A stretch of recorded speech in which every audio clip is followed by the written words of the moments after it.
Buenos días, hermanos. Que el Señor les bendiga. Un gozo poder estar con ustedes de nuevo. Les pido que por favor puedan abrir sus Biblias en Jeremías capítulo 7.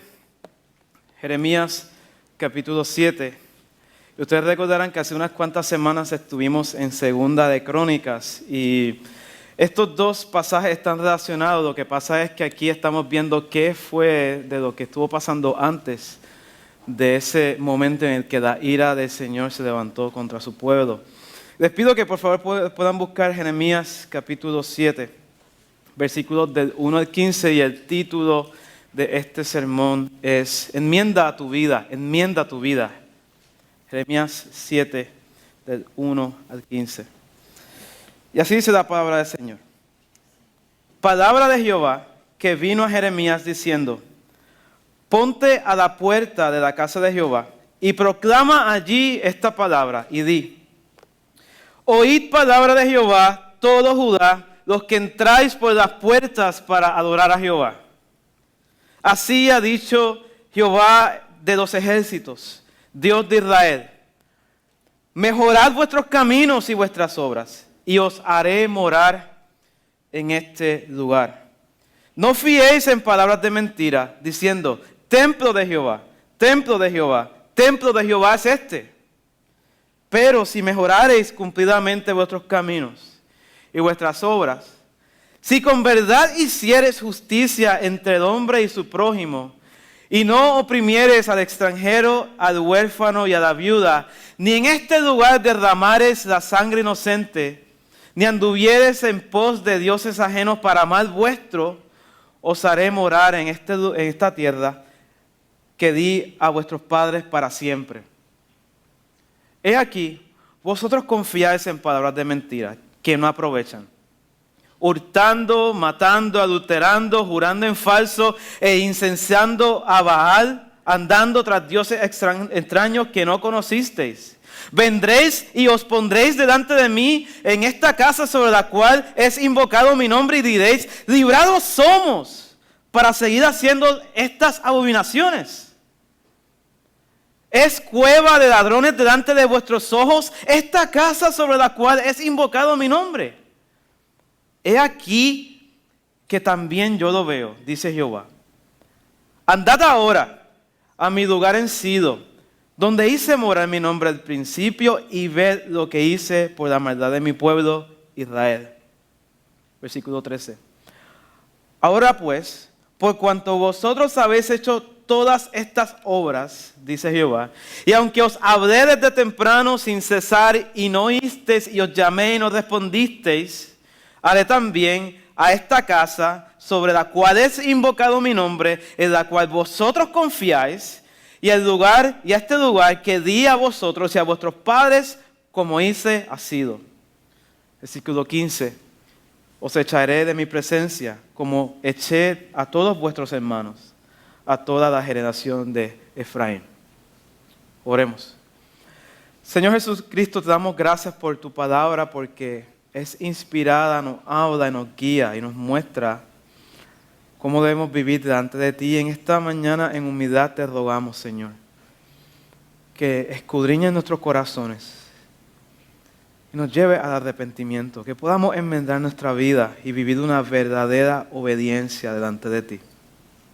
Yo te ruego, Señor, que a todos los que estamos aquí podamos ser confrontados en nuestra hipocresía delante de ti. Señor, y que podamos ser liberados de la hipocresía a través del arrepentimiento genuino, para que podamos vivir vidas que te glorifiquen. Si te rogamos, Señor, que podamos ser estimulados por medio de estas dos promesas, para que seamos estimulados a hacer el bien, en nombre de Jesús. Amén. Hermanos, hace mucho tiempo hubo un rey que fue comisionado por el Señor a que fuera a castigar o a infligir juicios sobre una ciudad, una nación pagana. Este rey fue el rey Saúl. El Señor le pidió que fuera a la nación de Amalek y que allí infligiera juicio contra esa nación, porque cuando justamente hace muchos años, cuando el pueblo de Israel apenas acababa de salir de Egipto y iban andando por el desierto, esta nación pagana salió contra el pueblo de Israel y los atacó en la retaguardia. Cuando iba toda la caravana de los que salían de Egipto, esta nación los atacó por la parte de espalda, donde iban los débiles, donde iban las personas mayores, donde iban las mujeres y los niños. Y eso fue un ataque muy cruel, pero muy cruel. Y el Señor, claro que sí, defendió a su pueblo, pero le dijo a Moisés en ese momento: ustedes se van a acordar de los amalecitas, y cuando ustedes estén en el pueblo de Israel ya morando en la tierra prometida, ustedes tienen que infligir juicio sobre ellos. Pues vino un día, el Señor le dice a Saúl: ve y haz conforme a lo que yo dije. Y Saúl fue con su ejército, hizo guerra contra Amalec y los destruyó. Pero cuando iba destruyendo todo, de momento vio que habían unas vaquitas por allí bien gorditas y unas ovejitas que se veían también bien lindas. Y dijo: déjame llevarme unas cuantas de estas ovejas. Se supone que él destruyera todo, pero él dijo: déjame guardarme estas ovejitas porque es que se ven bien. Y en ese momento, más tarde, el profeta Samuel salió a su encuentro y le dice a él: oye, Saúl, ven acá, ¿qué es ese sonido de animales que escucho? Que escucho como unas ovejas, unas vacas por ahí. Y él le dice: lo que pasa es que el pueblo pues quiso salvar unas cuantas ovejas porque es que querían ofrecer el sacrificio al Señor. O sea, se supone que nosotros destruyéramos todo, pero quisimos guardar un poquito para ofrecerle ofrendas al Señor. Y Samuel le respondió en 1 Samuel 15, 22 al 23, le dijo: se complace Jehová tanto en los holocaustos y víctimas como en que se obedezca a las palabras de Jehová. O sea, ¿quiere Dios ofrenda? ¿Qué más quiere? ¿Ofrenda o obediencia? Esa es la pregunta. Ciertamente el obedecer es mejor que los sacrificios y el prestar atención que la grosura de los carneros. Porque como pecado de adivinación es la rebelión, y como ídolos e idolatría la obstinación. Por cuanto tú desechaste la palabra de Jehová, Él te ha desechado para que no seas rey. Wow, tremenda exhortación ahí. Pero más exhortación es lo terrible que es pretender obedecer a Dios a medias. Obedecer a Dios hipócritamente. Y esta es la misma situación que Dios está tratando con el pueblo de Judá en Jeremías 7. Y aquí en Jeremías 7 nosotros vemos dos promesas que nos estimulan a vivir en una obediencia verdadera, o más bien dos promesas que te llevan a enmendar tu vida. Dos promesas. Aquí nosotros vemos una promesa de que si tú obedeces, vas a recibir bendición. Una promesa de bendición. Versículos del 1 al 7. Pero si tú no obedeces y persistes en pecado, en hipocresía, entonces tú serás desechado, quitado de la tierra. Vemos estas dos promesas, esa segunda del 8 al 15. Vayamos a este primer aspecto, esta primera promesa.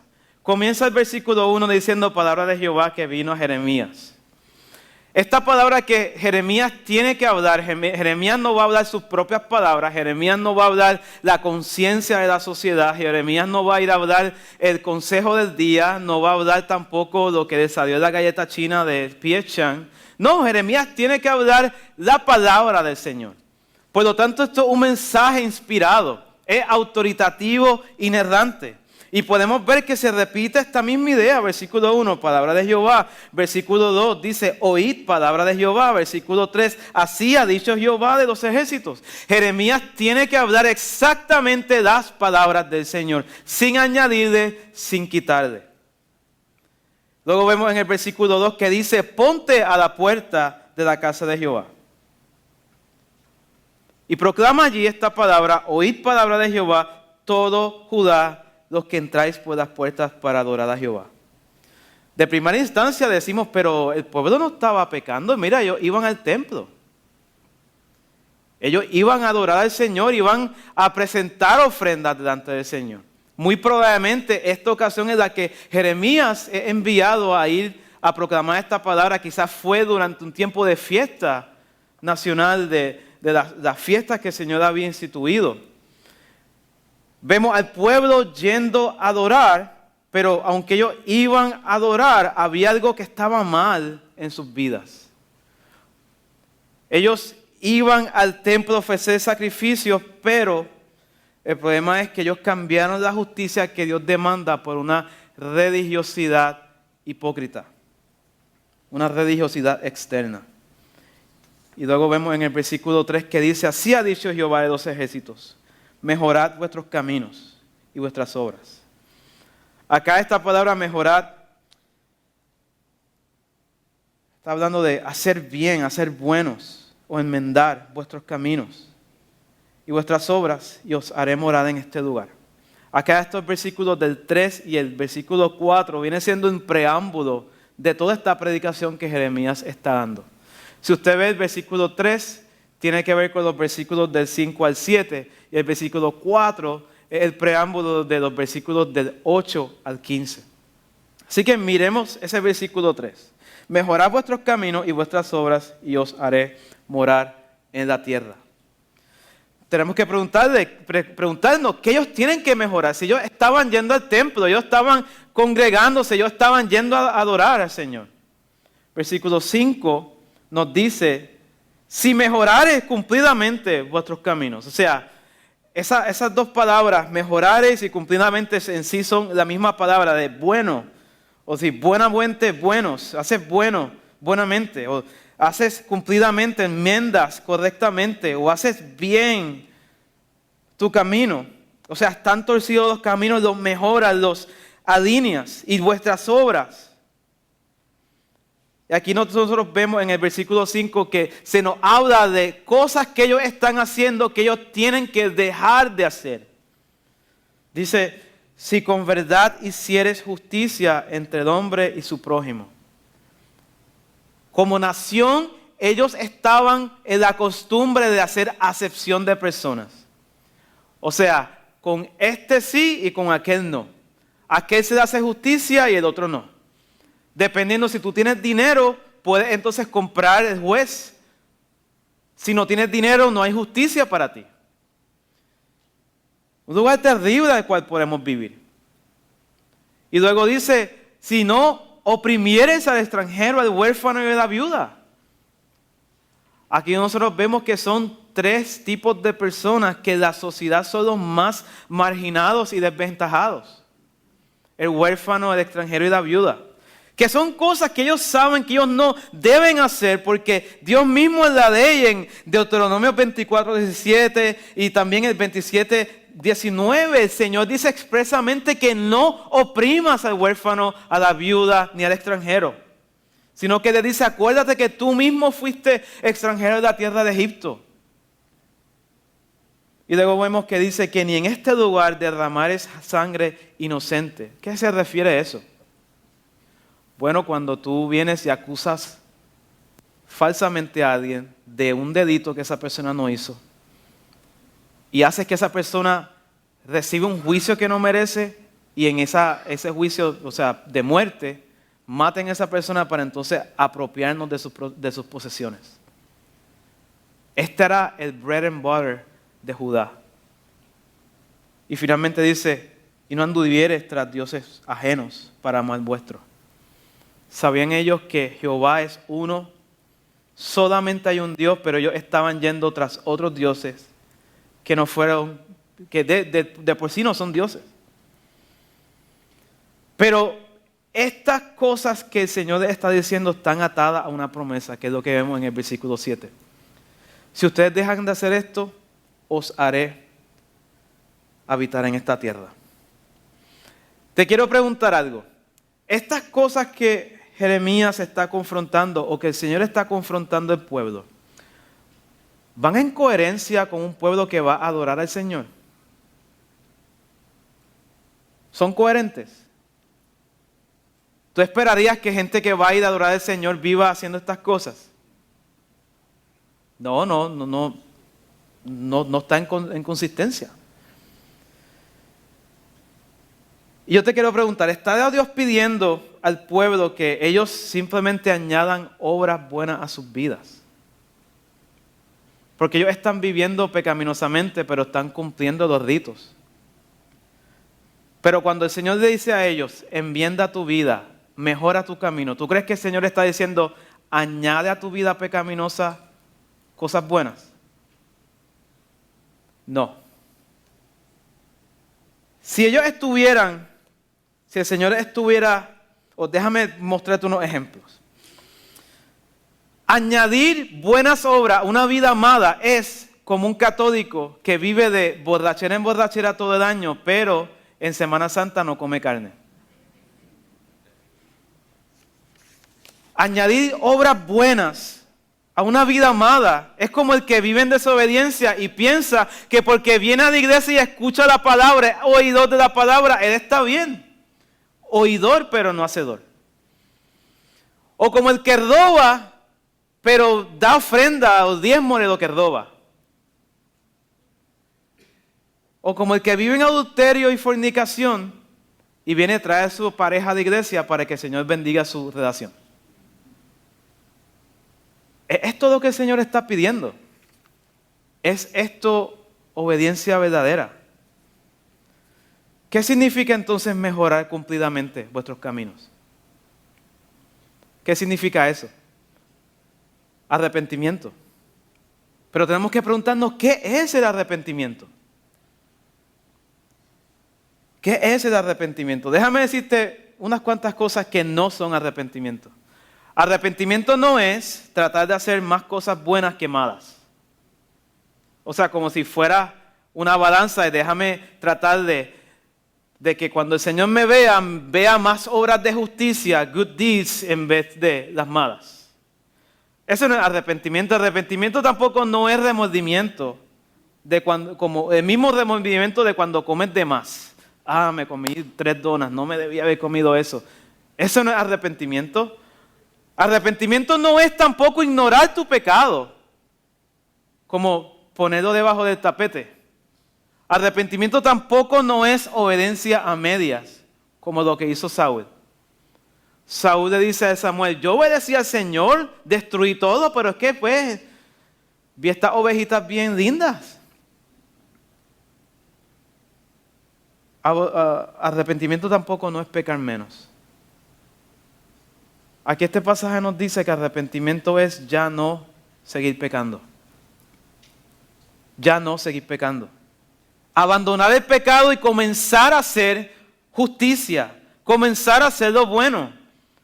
Proverbios 28:13 dice, el que encubre sus pecados no prosperará, mas el que los confiesa y se aparta alcanzará misericordia. Confiesa y se aparta.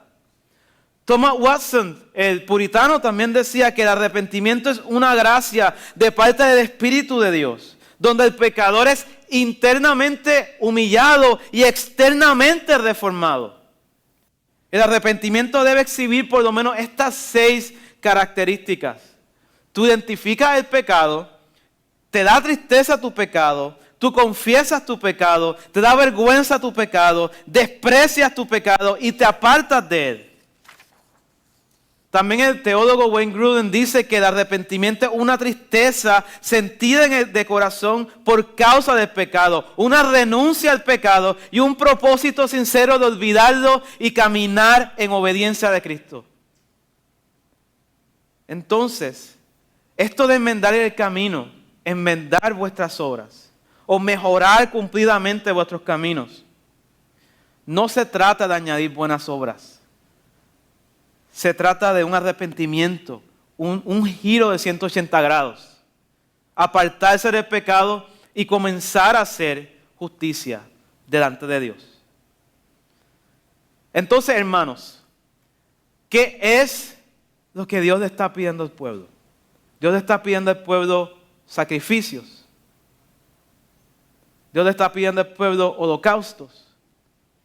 Dios le está pidiendo al pueblo que celebren fiestas hagan rituales. ¿Qué es lo que el Señor está pidiendo al pueblo? Arrepentimiento y obediencia. Miremos los versículos 21 al 26. Déjame decirte un poco más claramente. En este mismo capítulo 7 de Jeremías. Así ha dicho Jehová de los ejércitos, Dios de Israel. Añadid vuestros holocaustos sobre vuestros sacrificios y comed la carne. Y esto es una expresión sarcástica que el Señor está diciendo, es como, se supone que los holocaustos eran ofrendas que se quemaban enteramente. No se comían, porque se quemaban enteramente. Pero el Señor está diciendo, hagan lo que ustedes quieran con las ofrendas. Cómanse todo si quieren. Versículo 22.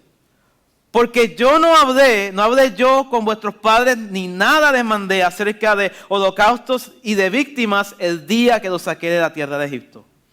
Versículo 23, mas esto les mandé diciendo, escuchad mi voz y seré a vosotros por Dios y vosotros me seréis por pueblo y andad en todo camino que os mande para que os vaya bien. Claro que sí, el Señor habló de sacrificios después de que los sacó. Pero ¿qué es lo que el pueblo está entendiendo mal? Ellos están entendiendo que el centro de la relación con Dios era simplemente los sacrificios. Y no, el centro es escuchar la voz de Dios. Ese es el punto, escuchar la voz de Dios. Eso es lo que nos hace estar bien con Dios. Esa es la verdadera obediencia.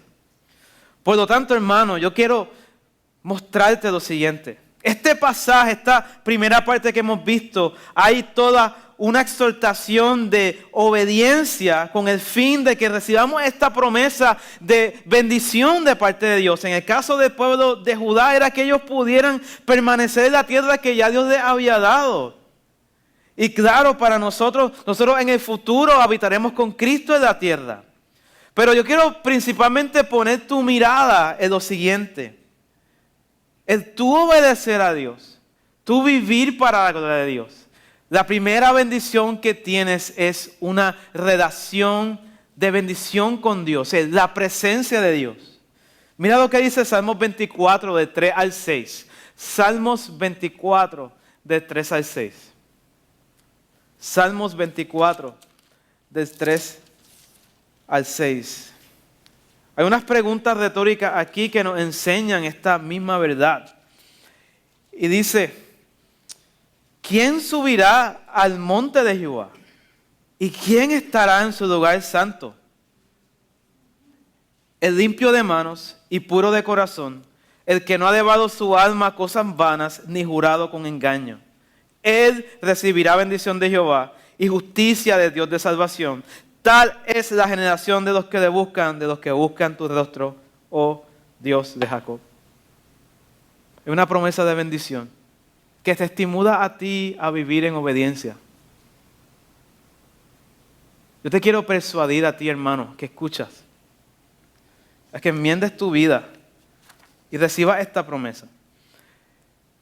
Y si te hace falta más el poder persuadirte a que enmiendes tu vida por causa de las bendiciones que Dios tiene, te quiero dar unas cuantas razones. Las bendiciones de los que tienen los que se arrepienten. Mira esto, ellos son perdonados por Dios. Ellos están en paz con Dios, ya no tienen culpa de pecado, reconocen ahora el estándar de Dios, pues ellos pueden crecer en santidad. Ellos pueden vivir ahora conforme al diseño en el que Dios lo hizo. Ellos ahora tienen una eternidad asegurada. Ellos ahora están vestidos de la justicia de Cristo. Tienen a Cristo que intercede por ellos delante del Padre. Tienen el Espíritu Santo que intercede por ellos conforme a la voluntad del Padre. Ellos ahora pueden vivir sabiamente en el temor del Señor. Ellos tienen la certeza de que sus peticiones son escuchadas. Ellos tienen a Dios obrando a su favor. Hace falta más. Muchas bendiciones. Hace que Dios obre todas las cosas para su bien, que ellos sean usados para la gloria de Dios. Ellos pueden ahora estar en paz unos con los otros. Que ellos puedan ser preservados hasta el final por Cristo. Ellos son libres del poder y de la maldición del pecado. Son hechos hijos de Dios, coherederos de Cristo, con Cristo. Son amados por Dios y tienen un amor que ni la muerte, ni la vida, ni lo alto, ni lo bajo los puede separar del amor de Cristo. Son muchas las bendiciones que nos estimulan a vivir en santidad, nos estimulan a enmendar nuestra vida. Y el tú no hacerlo tienes mucho que perder. Por eso yo te exhorto, enmienda tu vida. No añadas buenas obras a tu vida, una forma moral. Arrepiéntete, deja tu pecado y oye la voz de Dios. Pero hermano, hay una segunda promesa. Habíamos visto esta promesa de la bendición. Pero hay una promesa ahora en el aspecto negativo, una promesa de disciplina. Y lo vemos ahora en los versículos, especialmente del 8 al 15. Pero comencemos y recuerde que el versículo 4 está enlazado con ese pasaje del 8 al 15. El versículo 4 dice, no fiéis en palabras de mentira diciendo, templo de Jehová, templo de Jehová, templo de Jehová es este. ¿Qué significa esta expresión? Templo de Jehová es este. Es cierto, el templo de Jehová estaba ahí en medio de ellos. Pero parece que aquí los judíos estaban utilizando como un tipo de declaración positiva o de declaración mística. Pensando, bueno, como el templo de Jehová está aquí, pues nosotros nos vamos a ser destruidos. Porque si este es el templo del Señor, el Señor no va a permitir que su templo sea destruido, ¿verdad? Si este es el templo y esta es la ciudad del Señor, Sion, Jerusalén, el Señor no va a permitir que su pueblo y su ciudad sea destruida. Y ellos estaban confiando en el templo. Dice que son palabras de mentiras. Dice, no fiéis, no confíes en palabras de mentira. ¿De dónde vienen estas palabras de mentira? En el tiempo del profeta Jeremías habían falsos profetas. Estos eran falsos profetas que ellos profetizaban de acuerdo a lo que la gente quería escuchar. Ellos profetizaban por admiración, conforme a lo que ellos, los oyentes quisieran escuchar. Y ellos no promovían en medio del pueblo santificación, más promovían en el pueblo más pecado. Como esto. Vamos a ir un momentito a Jeremías 6, versículos 13 al 15. Y déjame darte aquí un ejemplo tangible. Capítulo 6, 13 al 15.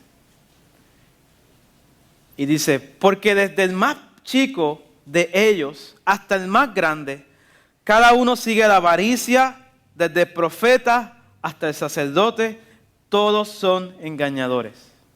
Y curan la herida de mi pueblo con liviandad, diciendo, paz, paz. Y el Señor dice, pero no hay paz. ¿Se han avergonzado de haber hecho abominación? Ciertamente no se han avergonzado, ni aún saben tener vergüenza, por tanto caerán entre los que caigan, cuando los castigue caerán, dice Jehová. ¿Qué está pasando? El pueblo de Israel está, en el pueblo de Judá, en este contexto, están todos yendo como una locomotora, un tren sin detenerse, van hacia el abismo. Y los profetas, los falsos profetas, no les están diciendo, güey, están en la dirección contraria. Ellos les están diciendo, el Señor les va a bendecir, el Señor les va a traer paz, el Señor los va a prosperar. Es bien parecido a los predicadores de la prosperidad hoy día. En iglesias que no se confronta el pecado, solamente se está hablando de que el Señor te va a bendecir y te va a prosperar, sin importar lo que tú hagas. Pero ¿es ese el Dios de la Biblia? Ese no es el Dios de la Biblia. Y aquí ellos decían, paz, paz. El templo de Jehová está aquí, no vamos a ser destruidos. Una situación similar la vemos en Jeremías 28 con el profeta Ananías. Esto lo pueden ver ustedes luego, lo pueden marcar, pero es un momento clásico. En este tiempo, históricamente, ya para este momento el pueblo de Israel, las 10 tribus del norte habían sido enviadas al exilio como castigo por causa y Dios utilizó al pueblo de Asiria y se los llevaron cautivos. Obviamente Judá estaba con el temor de qué va a pasar ahora si las 10 tribus fueron enviadas y fueron cautivadas por esta otra nación, nosotros somos los próximos. Pero en ese momento, Asiria, esa nación cayó, fue derrotada por los babilonios. Entonces ahora ellos tenían un poquito de respiro porque entonces ya no están los asirios, ahora están los babilonios, pero están ahí como quiera con toda esta incertidumbre. Y en el momento en el que Jeremías está predicando, los babilonios están rodeando la ciudad. Y entonces el pueblo de Judá, en vez de arrepentirse y clamar al Señor, ellos están diciendo, no, el Señor nos va a sacar de esta y no va a permitir que nuestro templo sea destruido, porque el templo de Jehová está aquí. Y no se arrepintieron. Y Jeremías 28 nos muestra que este profeta falso, Ananías, se levantó a profetizar diciendo, el Señor va a sacar a Babilonia de aquí, va a quebrar el yugo sobre nosotros. Y Jeremías le dice, amén, amén, así el Señor haga. Pero escucha palabra de Jehová. El Señor ciertamente va a venir, va a mandar a Babilonia y va a destruir todo Jerusalén. Y tú este mismo año vas a morir. Y dice así, el mismo profeta Ananías murió. No nos dice exactamente cómo, pero el Señor cumplió su palabra. Y esto es un peligro, porque ellos estaban utilizando el templo de Jehová como un talismán. Es como nosotros tomar Berea como un talismán. Yo voy a Berea, pues estoy bien. ¿Cuál era el efecto de estas palabras mentirosas? Estas palabras mentirosas en las que ellos estaban confiando. Nos dice que en vez de ellos confiar en el Señor, ellos estaban confiando ¿en qué? ¿En qué ellos estaban confiando? En el templo. En vez de confiar en el Dios del templo, ellos confiaban en el templo. Y nos dice aquí que ellos perseveraban en muchos pecados. Robaban, mataban, inmoralidad sexual, estaban adulterando, juraban en falso, así que prometían cosas, nunca las cumplían. Ellos presentaban incienso, ofrenda a dioses falsos. Y en medio de eso, ellos tenían todas sus manos y sus obras sucias, venían y se postraban delante del altar del Señor, en la casa a la cual su nombre era invocado. Y ellos pretendían que ellos estaban libres y seguros para continuar pecando siempre y cuando el templo del Señor estuviera allí. ¿Qué ustedes creen de eso? ¿Hace sentido eso? Eso está bien loco. Ellos, qué descaro ellos están haciendo. Ellos dicen, ellos convirtieron la casa del Señor en cueva de ladrones. Esta es la misma referencia que luego Jesús hace en el Nuevo Testamento con los fariseos. O sea, donde se supone que estuviera lo santo y la gente santa adorando al Dios santo, la convirtieron como el lugar donde los ladrones se esconden. Y decían, estamos bien porque el templo del Señor está aquí y Él nunca permitirá que el templo sea destruido.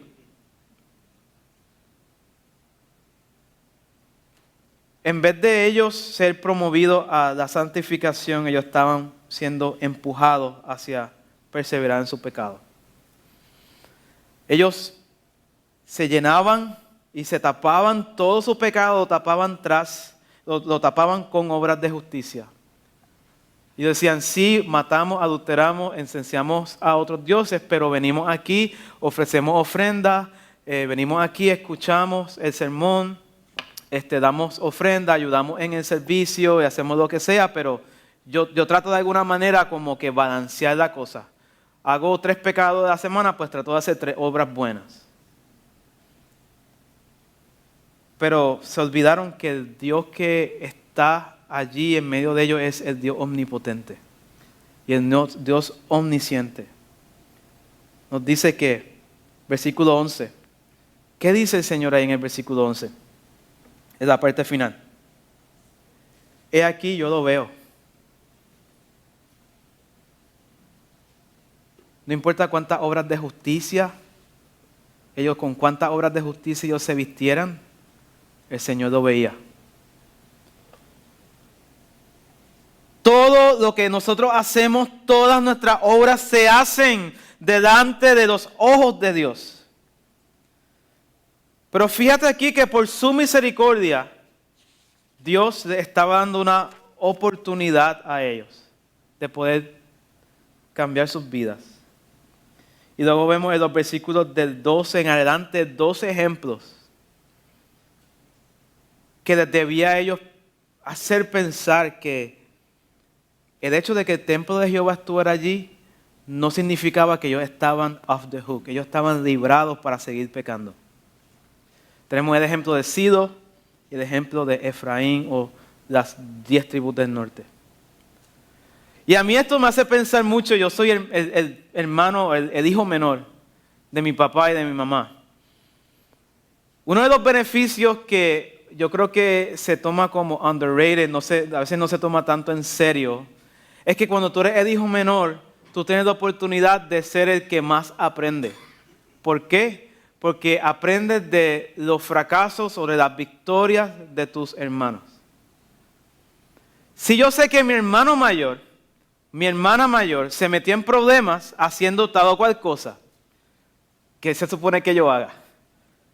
Aprenda de esa situación. No tenemos que ser un científico de la NASA para saber qué es lo bueno y lo malo. Simplemente veo a mis hermanos que ellos hacen y puedo aprender. No es lo mismo aquí con Sido y con Efraín. Estos 2 eventos son recientes. Sido era el lugar donde el tabernáculo del Señor estuvo cuando el pueblo de Israel cruzó a la tierra prometida. El tabernáculo de Moisés se instaló allí. Y allí era donde el pueblo subía a adorar al Señor. Y en 1 Samuel comienza con la historia del sacerdote Elí, que él era un sacerdote que era pecador y sus hijos eran pecadores. Y ustedes se acuerdan que cuando Samuel era pequeño, estaba en el templo durmiendo, el Señor le habló de noche y le dio una visión y le dijo: voy a destruir este lugar por el pecado de la casa de Elí, porque no se han arrepentido. El templo del Señor en ese momento era ese tabernáculo. ¿Cómo el Señor destruyó ese lugar? Estaban los filisteos guerreando y ellos dijeron: bueno, estamos perdiendo la batalla, así que vamos a traer el arca del pacto para que el ejército vea el arca del pacto y de momento ellos se animen y salgan y podamos vencer al enemigo. Pues ustedes saben que ellos hicieron exactamente eso. Trajeron el arca del pacto con todos los sacerdotes a la guerra. Pensaban que el arca del pacto iba a funcionar como un talismán, pero no, el Señor no estaba con ellos. El pueblo de Israel perdió la guerra y el arca fue capturada. Y Elí murió ese mismo día. También sus hijos fueron matados ese día. Y el tabernáculo, todo el lugar quedó saqueado por los filisteos. Y nos preguntamos, pero ¿por qué el Señor permitió que ese lugar fuera destruido? Obviamente no fue porque no era omnipotente. Es porque el Dios del universo no necesita un lugar hecho de manos para habitar. Lo mismo lo vemos aquí nos dice en el versículo, vamos a terminar primero esta parte, el versículo 12 dice: andad ahora a mi lugar en Silo, donde hice morar mi nombre al principio, y ved lo que hice por la maldad de mi pueblo. Ya allí no hay tabernáculo, ya allí no hay nada. Y no hay nada, ¿por qué? Porque mi pueblo fue malo. El versículo 13 dice esta advertencia: ahora pues, por cuanto vosotros habéis hecho todas estas obras, ¿cuáles? Las que él estaba diciendo en todo este pasaje, y os llamé, y dice Jehová, aunque os hablé desde temprano y sin cesar, y no oísteis, y os llamé y no respondisteis. Ustedes se acuerdan en 2 de Crónicas 36 que vimos hace unas cuantas semanas que decía: y el Señor envió constantemente a sus profetas. Esta misma expresión es la que está ahí desde temprano. Desde temprano el Señor les estaba avisando. Pero ellos no quisieron escuchar. El Señor llamó y ellos no respondieron. Por tanto, haré a esta casa sobre la cual es invocado mi nombre, en la cual vosotros confiáis. ¿Ve? Ellos no confían en el Señor, ellos confían en el templo. Y a este lugar que di a vosotros y a vuestros padres, lo haré como hice con Sido. Dios no tiene ningún problema con destruir su templo. Porque para empezar, Él no necesita un templo.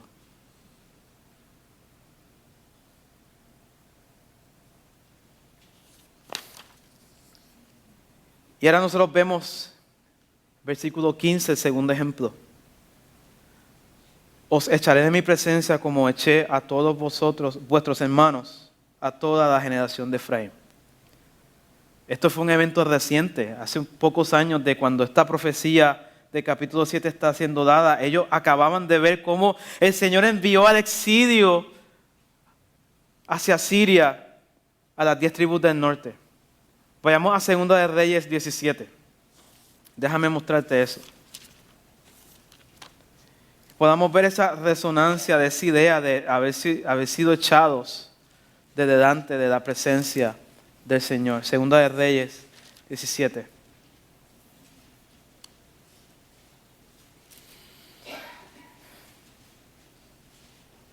Miramos el versículo 7. Dice: porque los hijos de Israel pecaron contra Jehová su Dios, que los sacó de la tierra de Egipto bajo la mano de Faraón, rey de Egipto, y temieron a dioses ajenos.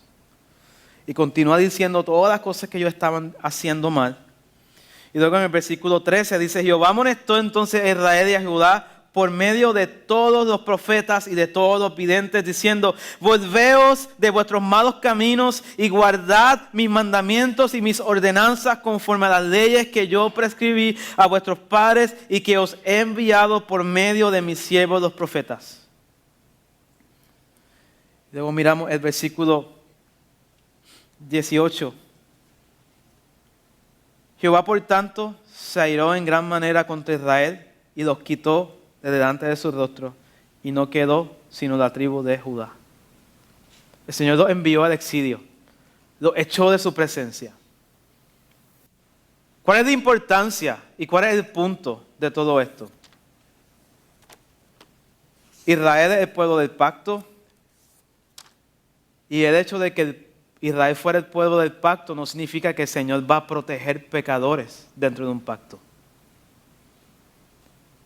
No es como que, bueno, yo hago lo que yo quiero hacer, pero como el Señor prometió que yo, Israel, voy a estar en la tierra, pues, o sea, puedo hacer lo que me da la gana porque hay un pacto, el Señor no lo va a quebrar.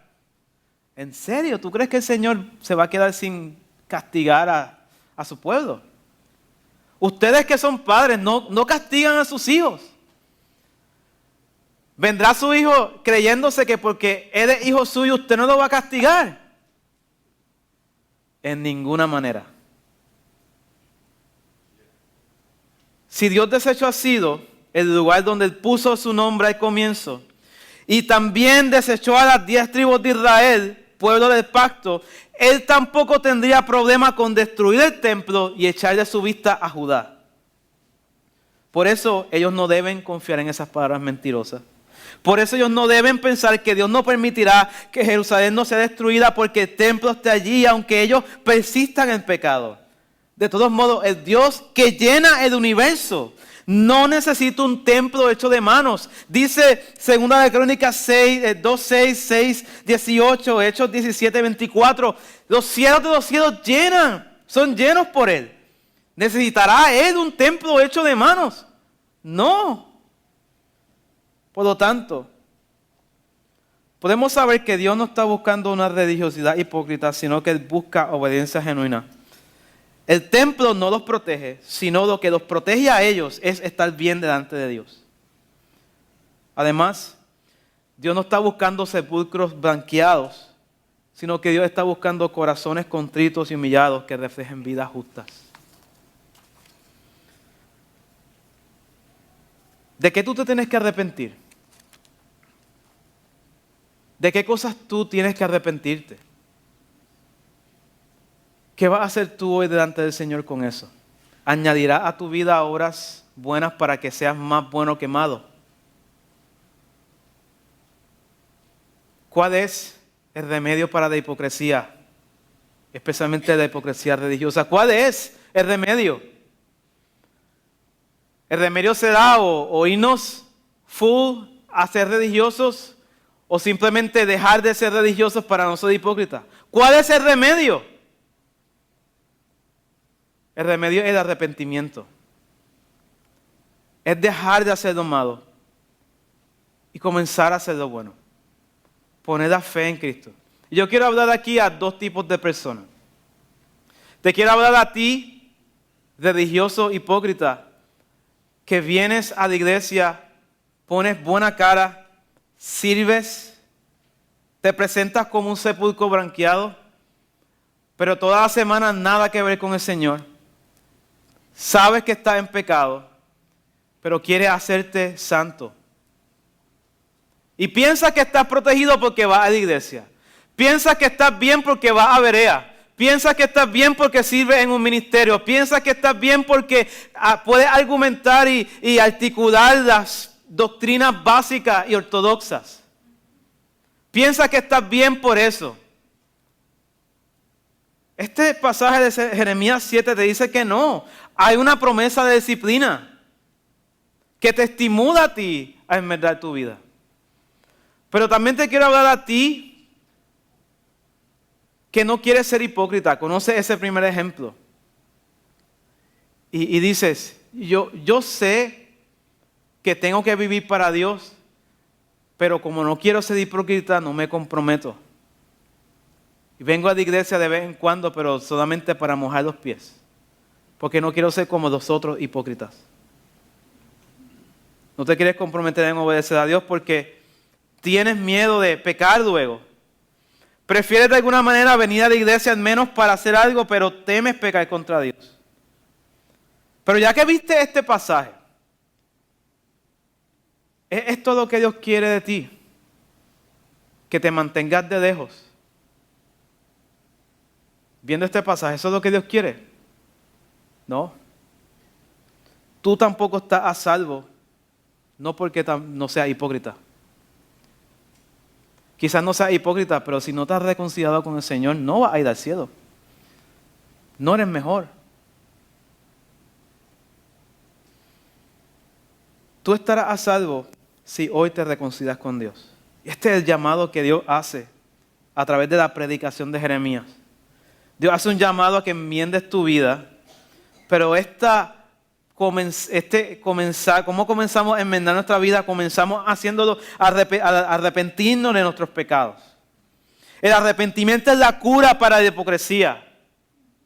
Porque nunca podrás vivir para la gloria de Dios sin antes haberte reconciliado con Dios. Nunca podrás vivir para la gloria de Dios sin antes haberte reconciliado con Dios. Segunda de Corintios 5:1 dice, y por todos murió, Cristo, por todos murió. Para los que viven ya no vivan para sí, sino para aquel que murió y resucitó por ellos. Entonces, hermano, ¿de qué tú te tienes que arrepentir? ¿Cuáles son estas cosas a las cuales tú sabes que el Señor te está llamando a ti a que enmiendes tu vida? Yo te ruego por las misericordias del Señor, tanto por las bendiciones que tú puedes recibir si te arrepientes, tanto como por el juicio que puedes recibir si no te arrepientes. Yo te ruego que enmiendes tu vida Y que mira estas dos promesas, una de bendición y otra de disciplina, que una fuerte exhortación para que vivas en una verdadera obediencia. Aquellos que viven en obediencia reciben bendición de Dios, pero los que viven en desobediencia hipócrita recibirán el pago de sus pecados. Esto fue lo mismo que le pasó a Saúl, pensando que si podía obedecer a Dios a media, él estaba bien. Pero no, Saúl fue desechado. Vayamos un momento a Romanos 2. Aquí en Romanos 2, Pablo le está hablando a un religioso hipócrita. Posiblemente un judío.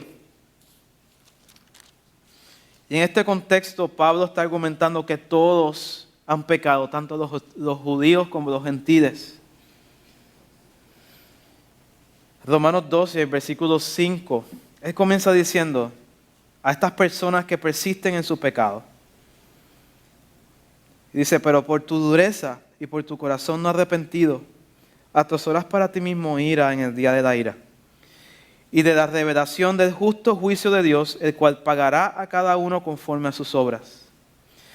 Vida eterna a los que, perseverando en hacer bien, buscan gloria y honra e inmortalidad.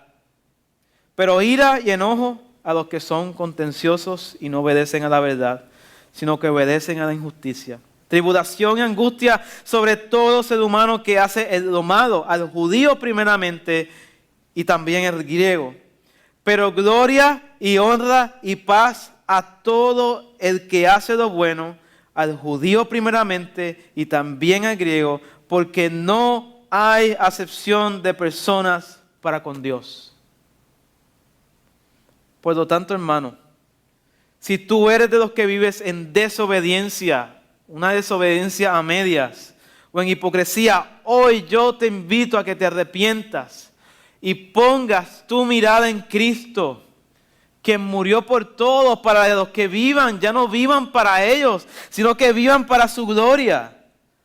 Por eso yo te digo que la cura para la hipocresía es el arrepentimiento. Y yo te exhorto en el nombre de Jesús a que preste atención a esta exhortación, a que enmiendes tu vida. Oremos. Señor Jesucristo, te damos gracias por todas tus misericordias y todo tu amor, Señor. Porque tú eres bueno, eres grande en misericordia. Yo te ruego, Señor, que como iglesia nos ayude a vivir para tu gloria. Escudriña nuestros corazones, Señor, de hipocresía y la desobediencia. Y te ruego, Señor, que no nos permitas ya seguir viviendo confiando en palabras mentirosas. Yo te ruego, Señor, que en vez de confiar en el templo o en la iglesia o en ninguna otra cosa, podamos confiar en ti, estando de buenas contigo, obedeciendo tu palabra,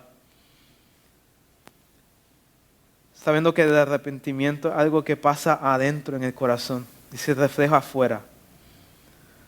Así yo te ruego, Señor, que como iglesia nos libres de estas cosas, que es bien fácil caer en ellas. Así yo te ruego, Señor, que si alguien que está aquí en medio de nosotros no te conoce, que en esta tarde ponga su fe en Cristo Jesús, para que pase de estar en enemistad contigo a amistad contigo. No haciendo, sino confiando en Cristo Jesús. En el nombre de Jesús. Amén.